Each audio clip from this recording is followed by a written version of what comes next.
The scent of burning toast jolts me from my concentration, and for a moment, the kitchen tilts sideways. I grip the marble countertop, willing the room to stop spinning.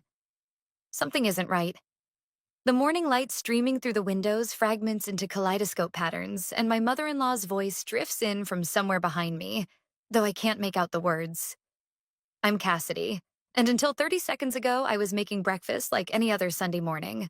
Adam? I call out, my voice weaker than intended. The toast in the toaster continues to burn, filling the air with an acrid smell that makes my stomach lurch. Footsteps approach, but they sound distant, like they're coming from underwater. I try to turn around to face whoever's coming, but my legs won't cooperate. She's been working too hard lately. Diane's voice cuts through the fog. This might be perfect timing, actually. Mom, not now. Adam's voice, closer now. But the papers are ready. We just need her to... The rest of Diane's words fade into a buzz as my knees buckle. The floor rushes up to meet me, but strong arms catch me before impact. Adam's cologne fills my nostrils. The same scent I used to find comforting, now somehow cloying and suffocating. Cassidy, baby, can you hear me? Adam's face swims in and out of focus above me.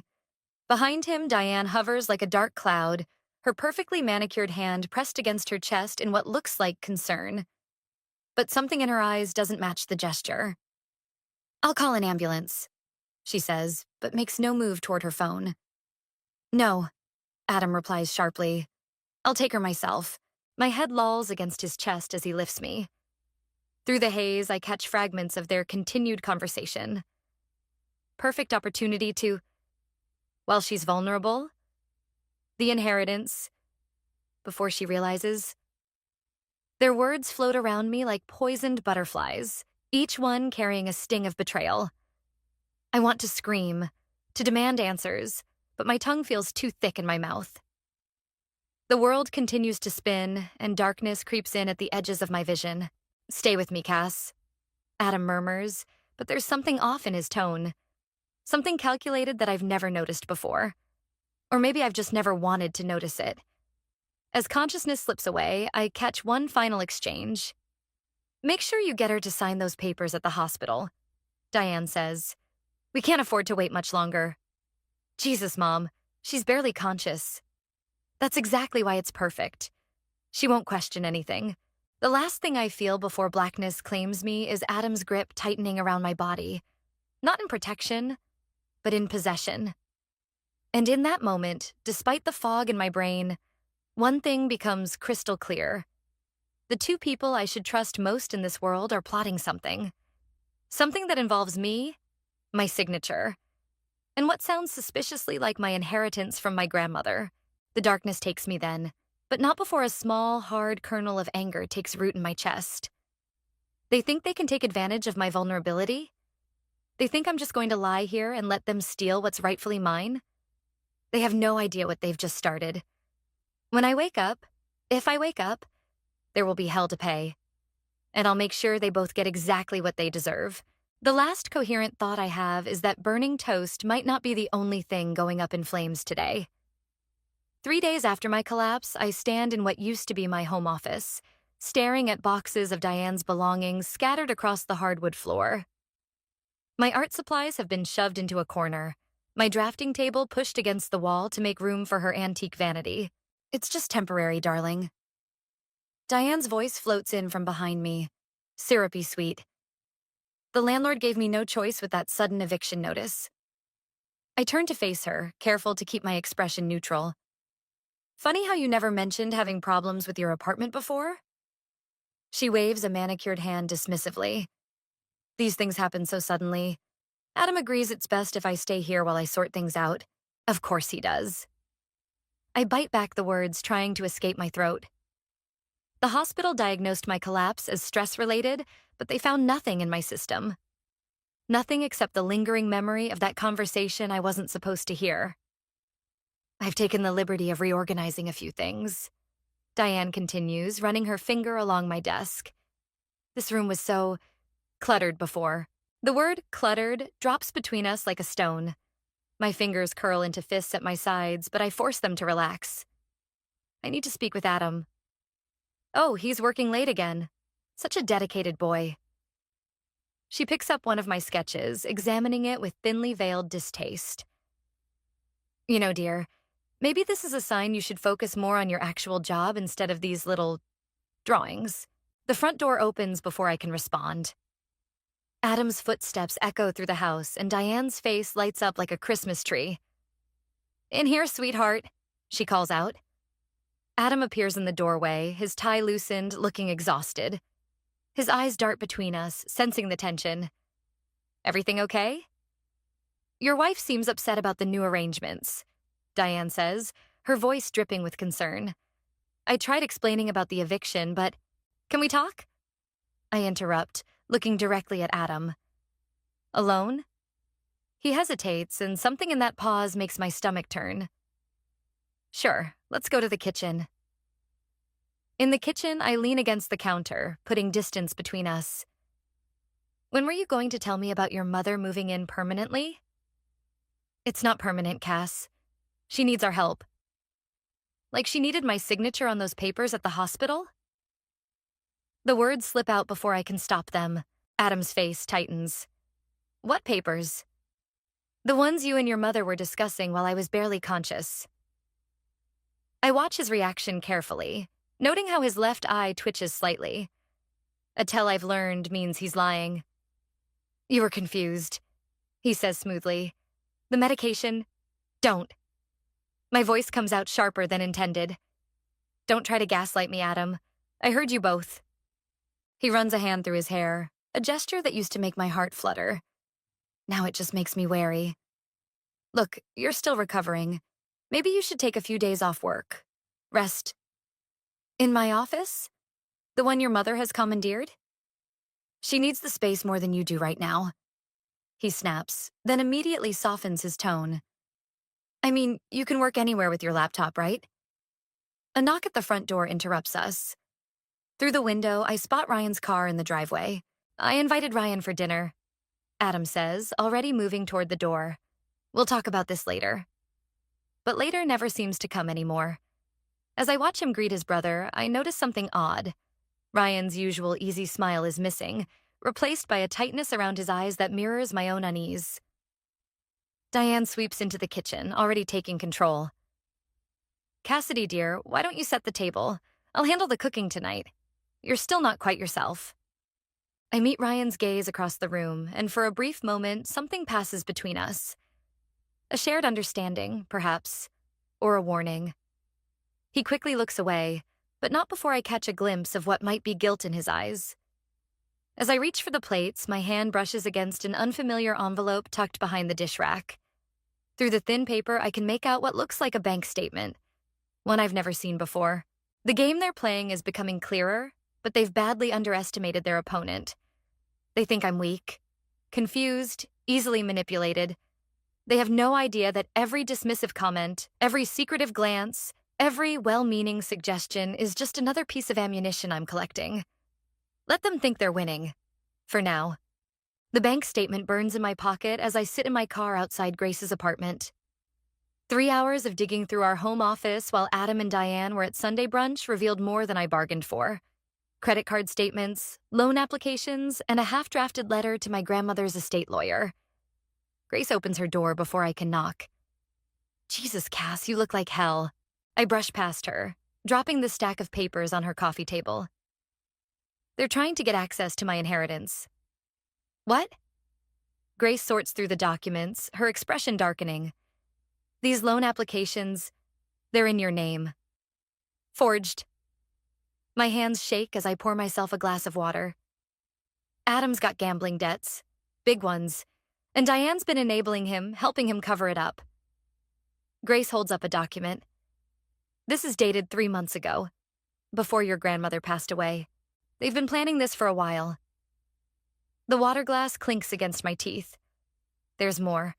I found this in Diane's room. I pull out a handwritten note, spreading it flat on the table. Grace reads aloud. Remember, once the trust is accessed, transfer everything immediately. She can't trace it if... The rest is torn off. A knock at Grace's door makes us both jump. Through the peephole, I see Ryan shifting nervously in the hallway. "How did he know you were here?"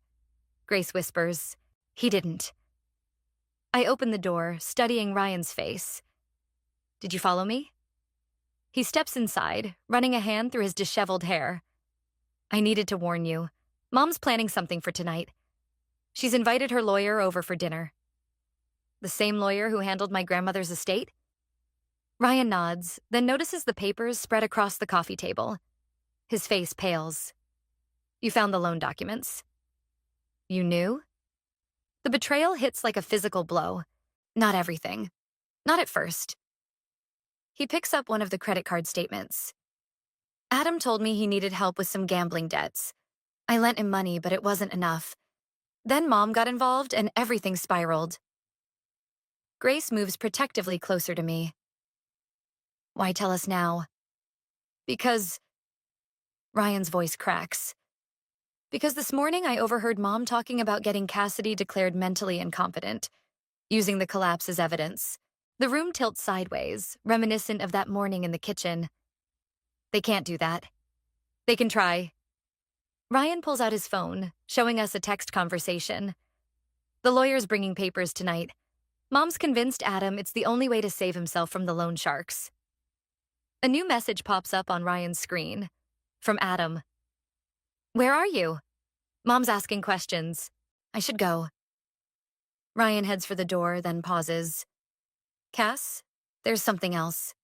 Something about Mom and your grandmother's last days. I don't know the details, but—" Another text interrupts him. His face contorts with guilt. "I'll try to find out more." After he leaves, Grace grabs her laptop. "We need to move fast. If they're planning to have you declared incompetent, they won't succeed." I pull out my phone, scrolling through contacts until I find the number I need. "Remember my cousin Jennifer? The one who works for the state prosecutor's office?" Grace's eyes widen. "The one who specializes in financial fraud?" Time to call in a favor. I start dialing, then stop as another text comes through. From Adam this time. "Where are you? Come home. We need to talk about your health." My fingers tighten around the phone. In my mind, I see the careful way they've been laying their trap. The concerned looks, the whispered conversations, the subtle suggestions that I'm not quite right. Even my collapse plays perfectly into their narrative. But they made one crucial mistake. They underestimated how much evidence I could gather while playing the role of confused, compliant wife. "Make the call," Grace says quietly. "End this before they can strike first." I press dial, watching the sun set through Grace's window. By this time tomorrow, everything will change. The lawyer won't be the only one bringing important papers to dinner. Let them set their table for betrayal. I'll be serving something entirely different. Justice, cold, and carefully prepared. The lawyer's business card sits on my kitchen counter like a loaded gun. Marcus Henderson, estate law specialist. I've seen his signature before. On my grandmother's will, on trust documents, on papers I apparently signed in the hospital but can't remember. Diane hums while preparing dinner, the sound grating against my nerves like sandpaper. "Marcus is such a dear friend of the family," she says, checking the oven. "So concerned about your health. I maintain my facade of docile compliance while typing a message to Jennifer. Documents received. Meeting tomorrow?" The reply comes instantly. "Bring everything. This is worse than we thought." "Cassidy?" Diane's voice sharpens. "Are you listening, dear?" "Sorry, just feeling a bit—" I let my voice trail off, watching her eyes light up with predatory interest. "Oh, you poor thing. Should I call Adam? Maybe we should postpone." "No." I force a weak smile. "I'm fine." The doorbell rings. Ryan enters first, followed by Adam and a silver-haired man I recognize from my grandmother's funeral. Marcus Henderson's handshake is firm, his smile practiced. "Cassidy, you're looking—" He pauses deliberately. "Well, considering." Dinner becomes a masterclass in subtle manipulation. Every time I speak, someone interrupts or redirects. Every movement I make draws concerned glances. They're building their case brick by brick. Remember that gallery opening last month? Diane says to Marcus. Poor Cassidy got so confused about the date. Showed up a day early. That never happened. And the incident with the stove, Adam adds, not meeting my eyes. If Mom hadn't been here? That's new too. I stay quiet, playing my role while rage burns in my chest. Under the table, I press record on my phone. Perhaps we should discuss why I'm here, Marcus says finally, reaching for his briefcase. A knock at the door freezes everyone. Ryan jumps up to answer it, returning with a confused expression. It's for you, Cassidy. Someone about grandmother's estate? The room temperature drops 10 degrees. In walks Sarah Chen, my grandmother's former nurse, clutching a manila envelope. I'm sorry to interrupt dinner, she says, her voice steady. But this couldn't wait. Diane stands abruptly. This is a private family matter.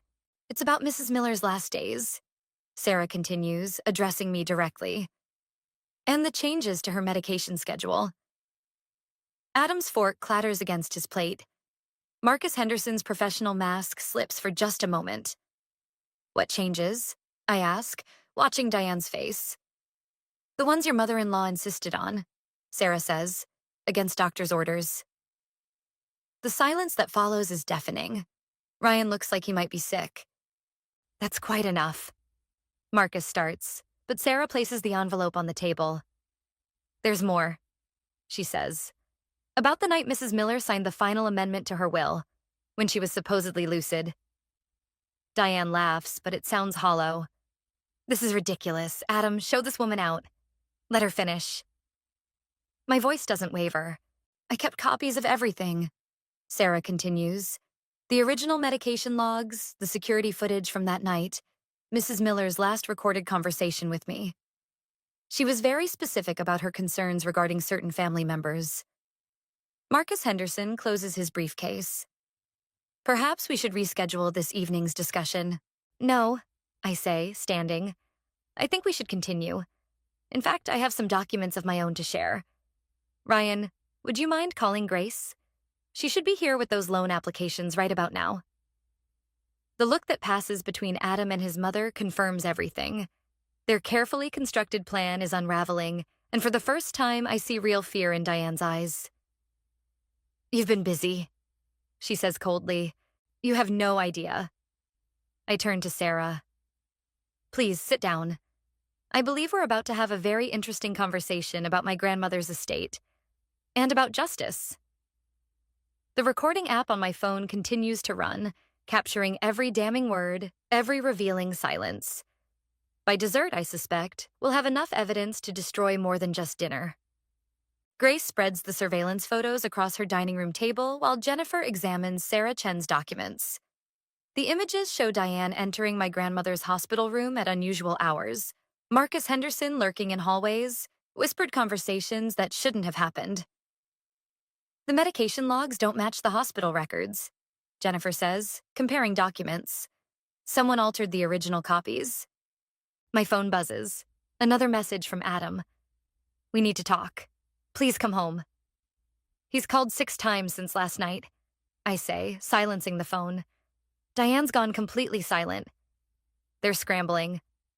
Grace points to a photo timestamp. Look, this was taken 3 hours before your grandmother's final will signing. Diane wasn't supposed to be anywhere near her room that night. A knock at the door makes us all freeze. Ryan stands outside looking haunted. You need to see this. He pulls out his phone, playing a video. It's Diane, pacing in their family kitchen, speaking to someone off camera. Doesn't matter what that nurse says. Once we get control of the trust, Cassidy won't be able to prove anything. Adam's handled the other loose ends. The video ends abruptly. Mom caught me recording, Ryan explains. But there's more. I found these in her personal email. He hands me a stack of printouts. Emails between Diane and Marcus Henderson dating back months before my grandmother's death. Plans within plans. My hands shake as I read their calculated destruction of my life. This is enough for criminal charges, Jennifer says quietly. Wait. Grace holds up one of the surveillance photos. Who's that with Marcus? I lean closer, studying the blurry figure. The realization hits like a punch to the gut. That's Dr. Phillips, my grandmother's primary physician. The one who certified her mental state before the will signing, Jennifer confirms. My phone rings again. This time it's an unknown number. When I answer, Sarah Chen's voice comes through, breathless and urgent. They're at my apartment. Diane and some man I don't recognize. They're demanding the original recordings. Don't give them anything, I say. We're calling the police. There's something else, Sarah continues. Something I remembered about that night. Your grandmother wasn't just worried about the will. She mentioned a safety deposit box. Said if anything happened to her, you needed to find it before... The line goes dead. Sarah? My voice echoes in the sudden silence. Sarah, Ryan's phone pings with a text. His face drains of color as he reads it. Mom knows I helped you. She's threatening to reveal something about Dad's death. Says it'll destroy what's left of our family. What about your father? Grace asks. He didn't die in an accident, Ryan whispers. But I never knew the whole story. Mom always said she was protecting us by keeping it quiet. Jennifer starts gathering the documents. We need to move fast. If they're already threatening witnesses... Another text lights up Ryan's phone. Final warning, stop helping her or everyone learns the truth about that night. I stare at the message, something clicking into place. Your father's death, my grandmother's safety deposit box, the timing of the will changes. They're all connected, aren't they? Ryan nods slowly. Mom always said Dad's death broke her. Made her desperate to protect us at any cost. But lately I've been remembering things. Conversations I overheard as a kid.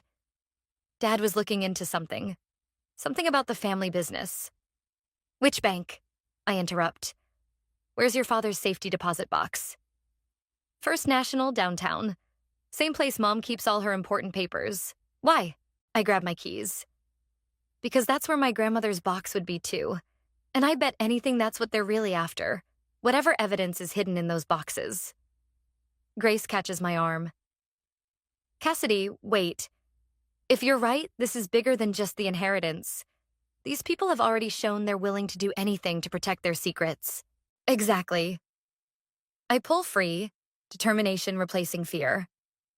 Which is why we're going to beat them to it. Ryan, you still have your key to your mom's box? He pulls out his key ring, hands shaking. We have to hurry. The bank closes in an hour.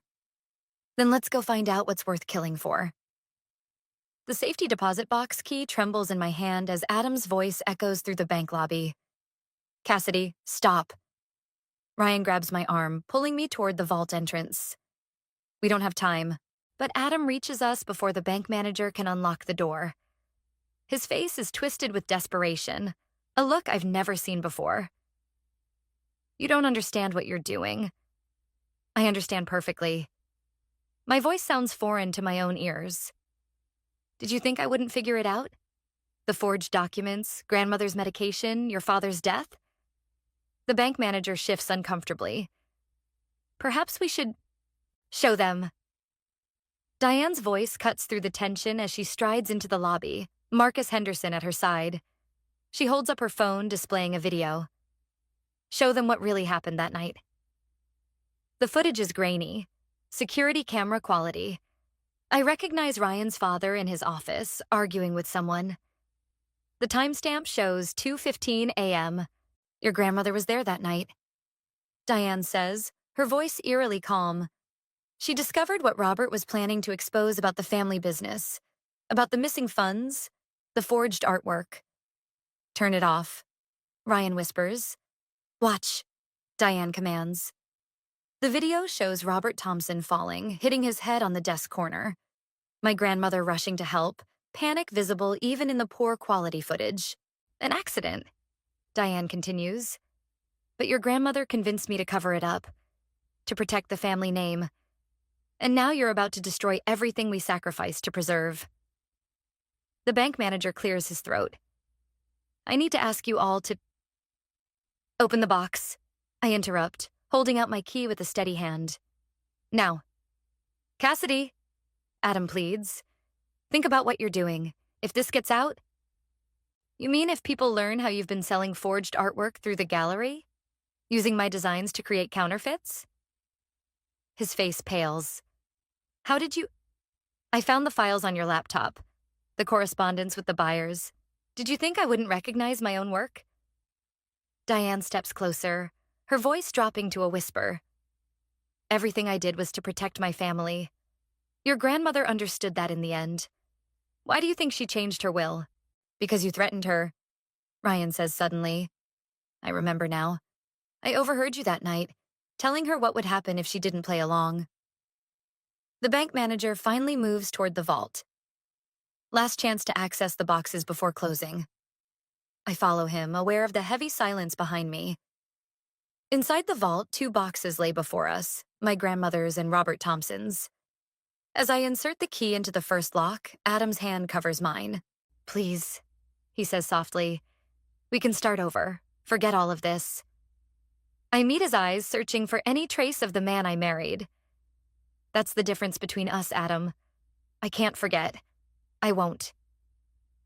The box opens with a click. Inside, I find a USB drive, a handwritten letter, and a series of photographs. But before I can reach for them, an alarm blares through the building. Fire alarm. The manager announces. We need to evacuate immediately. Diane moves with surprising speed, snatching the USB drive. Adam grabs the photos. In the chaos of the evacuation, I clutch only the letter to my chest as security guards usher us toward the exits. Outside, smoke pours from a trash can near the bank's entrance, a deliberate distraction. I watch helplessly as Diane and Adam disappear into the crowd with the evidence, leaving me with nothing but a single letter and the crushing weight of failure. Ryan stands beside me, his face ashen. I'm sorry. I should have remembered sooner. Should have helped you. It's not over, I say, unfolding my grandmother's letter with shaking hands. They got the USB drive and photos, but they don't know what's in this letter. And they don't know about Sarah Chen's recordings. But as I read the first lines of the letter, my heart stops. The truth is far worse than I imagined. And suddenly I understand why Diane was willing to go to such lengths to keep it hidden. The question now isn't just about justice or revenge. It's about survival. Grace's living room feels too small for the weight of what we're about to do. Sarah Chen's recordings play through the speaker, filling the space with Diane's own voice. Just like Robert, she wouldn't listen. Some accidents are necessary. I check my phone, 7:58 p.m. In 2 minutes, the email containing everything, the letter, Sarah's recordings, the evidence of art forgery, will automatically send to the FBI's art crime team, the local police, and 3 major news outlets. The doorbell rings. Right on time. Grace mutters, moving to answer it. Diane sweeps in first, followed by Adam and Marcus Henderson. Their confidence falters when they spot Jennifer, her prosecutor's badge gleaming on her belt. Family meeting? Diane's smile doesn't reach her eyes. How lovely. Sit down, I say, pointing to the couch. You'll want to hear this. Adam steps forward instead. Whatever you think you know, I press play on Sarah's second recording. My grandmother's voice fills the room. I know what you did to Robert. I have proof. Diane's face hardens. Turn that off. The forgeries were clever, I continue, pulling out copies of Adam's correspondence with art buyers. Using my designs to create counterfeits, mixing them with legitimate pieces through the gallery. But grandmother figured it out, didn't she? Just like Robert did. You don't understand, Adam pleads. The gambling debts were just the beginning. Ryan interrupts, emerging from the hallway. Mom wasn't protecting us. She was protecting herself. Diane's composure cracks. Everything I did was for this family. Like having Robert killed? The words hang in the air like smoke. The letter explains everything. How you arranged the accident when he discovered your original forgery scheme. How you threatened grandmother when she found proof. Lies, Diane hisses, but her hands shake. The USB drive you stole? I smile coldly. Decoy. The real one's been in FBI custody since this morning, along with grandmother's actual letter and photos. Adam collapses onto the couch, head in his hands. Jesus Christ, Mom, what did you do? What I had to. Diane's voice rises hysterically. Robert would have destroyed us. Your grandmother, too. They were weak, sentimental fools who had integrity. Ryan's voice breaks. Who refused to be part of your schemes. Marcus Henderson moves toward the door, but Jennifer blocks his path. Going somewhere, counselor? The FBI would love to discuss your role in all this. 1 minute, Grace announces, checking her phone. Diane's eyes dart around the room, calculating. Whatever you think you have, it won't hold up. Marcus will... Already made a deal, Jennifer interrupts. Turns out he kept his own insurance policy. Very detailed records. Adam stands suddenly. We can fix this. Cassidy, please. For what we had was a lie. I hold up my phone. In 30 seconds, everything goes public. Unless what? Diane demands. Confess. To everything. Robert's death, the forgeries, grandmother's manipulation. Sign the statements Jennifer has prepared. Or what? You'll destroy this family? You already did that. Ryan says quietly. We're just exposing the truth. 10 seconds. Grace counts down. Diane lunges for my phone, but I'm ready. As we grapple, Sarah's final recording plays. The sound of Diane threatening my grandmother, admitting to Robert's murder, laying out the whole scheme. The timestamp hits 8:00 p.m. Too late, I say, stepping back. It's done. Diane's face contorts with fury, then crumples in defeat as police sirens wail in the distance. Adam slumps against the wall while Ryan moves to stand beside me. You could have had everything, Diane whispers. If you'd just played along, taken the money. I chose truth instead. I meet her eyes steadily. Something you never understood. As the police burst through the door, I watch my mother-in-law's empire crumble. The woman who orchestrated death, manipulated lives, and thought herself untouchable finally faces the one thing she can't control. Consequences. Adam catches my eye one last time as they're led away. I'm sorry, he mouths, but sorry isn't enough. Not for Robert. Not for my grandmother. Not for the years of lies and manipulation. Sometimes justice is the best revenge. The gallery walls gleam under soft lighting as I hang the final piece, a stark, angular composition that speaks of broken trust and renewal. My first solo exhibition, Family Portraits, opens tomorrow, each work telling a piece of our story without saying a word. Ryan helps me adjust the lighting, his movements careful and deliberate. Have you seen the news? Mom's plea deal went through. I nod, stepping back to study the arrangement. 20 years, less than she deserves. Adam took the full 10. He adds quietly, refused to testify against her in the end. Some loyalties die harder than others. I move to the centerpiece of the exhibition, a triptych featuring a burning house, its reflection in water showing something beautiful rising from the ashes. The art critics will see technical skill, bold choices, emotional depth, but only a few will recognize the true story hidden in the brushstrokes. Sarah Chen appears at the gallery entrance looking stronger than the last time I saw her. It's perfect, she says, studying the triptych. Your grandmother would have loved it. She always said art reveals what words can't.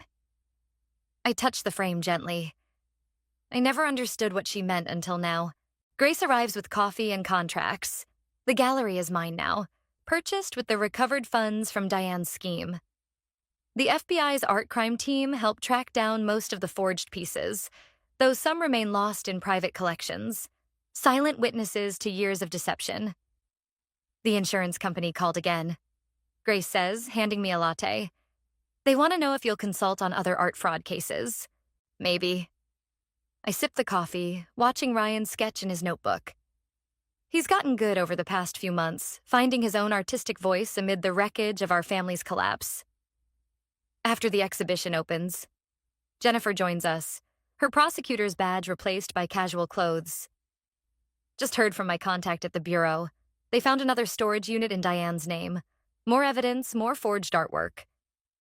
Let someone else handle it, I say, surprising myself with how much I mean it. I'm done looking backward. Ryan closes his notebook, revealing a detailed sketch of the gallery space, transformed into something new. I've been thinking, he says hesitantly, about turning the back room into a studio space. For classes, maybe. Help other people find their voice through art. The idea settles something inside me. Dad would have liked that. Yeah, he smiles. He would have. As the others move through the gallery, discussing final arrangements for tomorrow's opening, I stand before a small piece tucked in an alcove. It's different from the others. Softer, more abstract. A study in forgiveness, though not the kind that forgets. A familiar silhouette appears in the doorway. Adam's father's brother, Thomas, who testified against Diane despite years of silence.